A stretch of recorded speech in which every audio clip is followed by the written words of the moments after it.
Back here with Bering Optics and their latest Super Hogster laser rangefinder, LRF. So I've got that mounted here on this AR-10 style rifle. The laser rangefinder is capable out to 1,200 yards. The Super Hogster is a 384 resolution thermal scope. It has a very nice QD mount, quick disconnect mount. A little bit about the rifle. It's a Big Horn Armory 500 Auto Max. I'm shooting Druid Hill Armory reloads, which are 350 grain Sierra soft points loaded by Druid Hill Armory. Look them up. In a nutshell, the rifle, I'm not super happy with it over the years. I've had it a couple of years and it's just taken a real long time to come together in this form. It's a unique caliber. Early on it had some feeding issues, so this is actually the second magazine from Big Horn Armory. It seems to feed a little better. We had a broken extractor that got fixed. Right now there is no bolt catch installed. It was ambidextrous and it broke, and I haven't been able to get Big Horn to send me replacement parts for it. Druid Hill painted it for me in this bronze color. Got a Bowers Verse 50 suppressor. I added the A2 stock. I just prefer A2 stocks versus collapsible.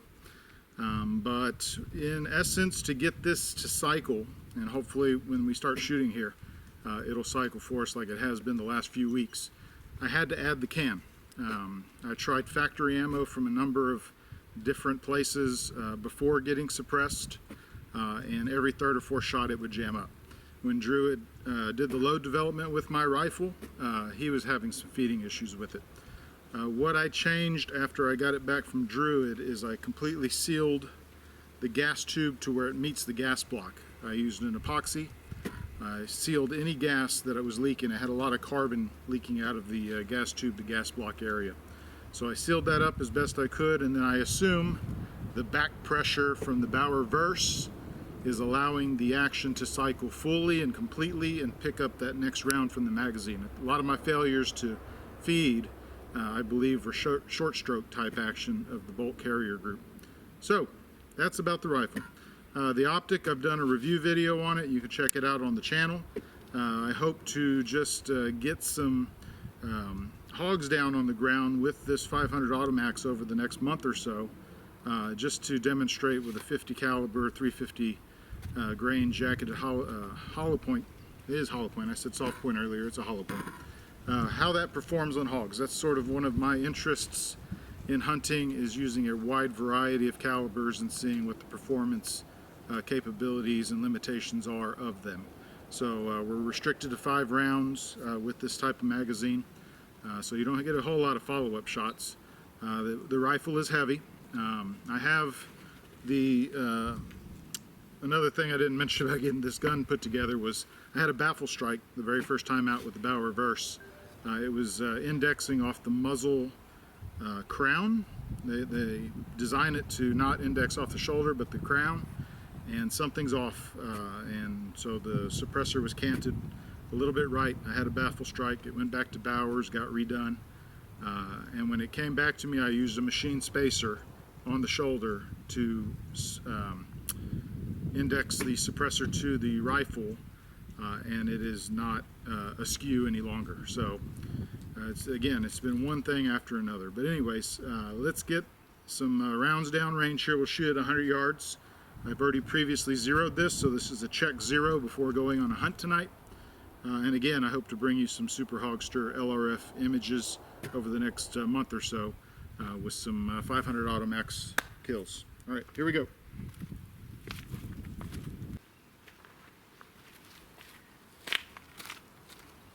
Alright, I'll put 2 shots down range to verify my previous zero. I'll go ahead and initiate recording, bring you in on the scope image.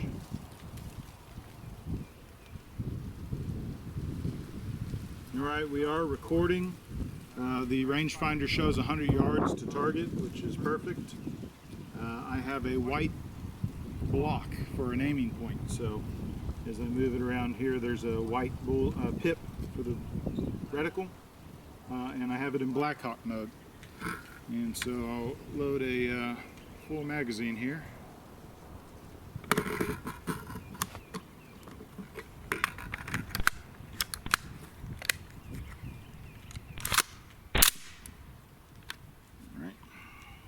2 shots on the left hotspot.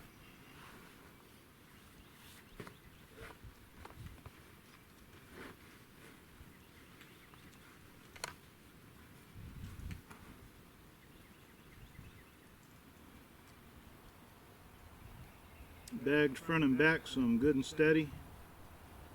Go ahead and calibrate.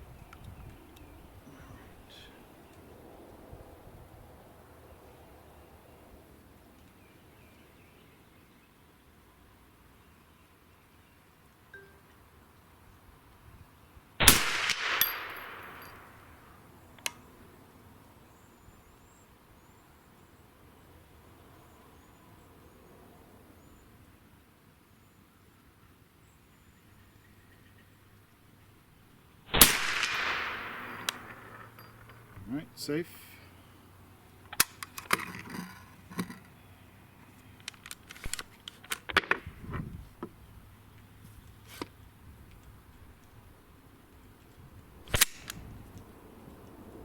Recording off.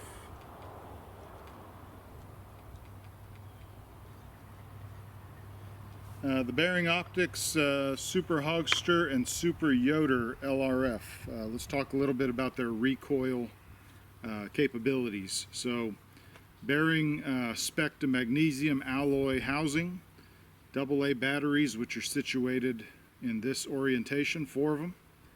And so what they've got with the new housing and battery setup is the ability to further fortify the lens array, the arrays front and back, to withstand recoil. So they actually rate these higher than their prior versions for recoil. And so up into the Magnum class calibers, and obviously we've got a 500 Auto Max, which has a pretty good wallop on recoil. So 450 Bushmaster, not a problem. 458 SOCOM, not a problem. 50 Beowulf, etc., etc. I've put about 100 rounds of 500 Auto Max and other 300 Win Mag, 338 Federal, other calibers, about 100 rounds on the Super Hogster LRF, never an issue. So I'm very impressed with the Bering Optics Super Hogster and Super Yoder LRFs. We'll go down range and see how we did on target. I'll go ahead and put the scope into standby to save some battery. And I last zeroed this about 3 weeks ago, so hopefully the zero is still on point. It was much colder, so that's why I'm verifying today. We're at about 80 degrees. All right, here we are down at the target. There were 2 shots taken. They're about 2 inches apart, and one of them did contact the hot hands, and the other one's about 2 inches directly left at the same elevation. So I'm gonna leave it here. Big thumper like this, just need to be in the area vicinity of where I'm aiming on a hog-sized target, so no concerns with making contact tonight if we see some hogs.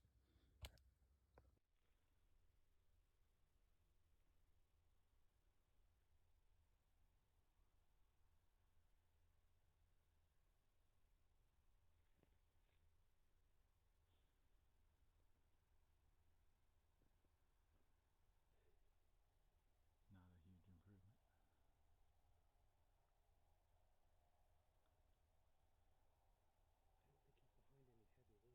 I don't think so either. Are you good with it? I'm good with it.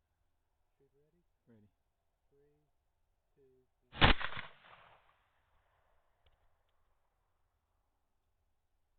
Safe. Safe. Fist bump. Fist bump. Boom, wherever you are. I'm over here.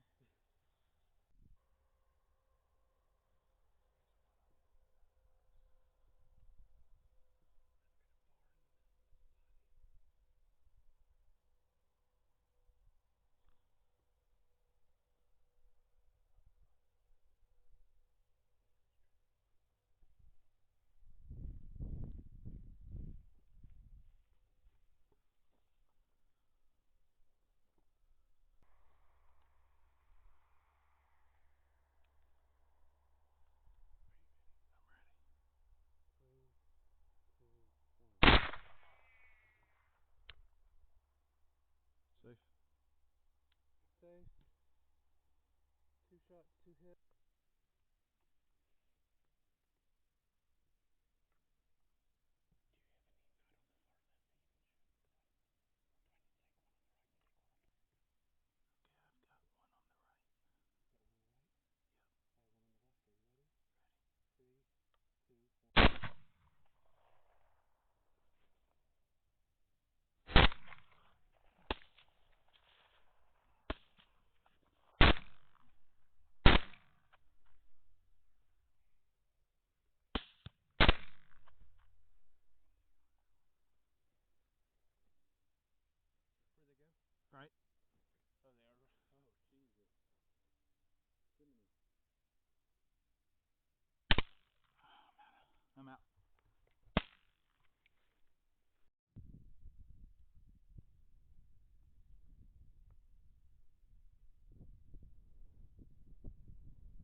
over here with me. You gotta make sure you don't swing on me.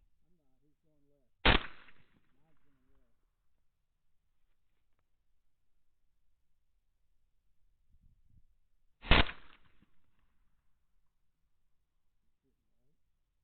Mine's going left. They're back over here, but they're way out there.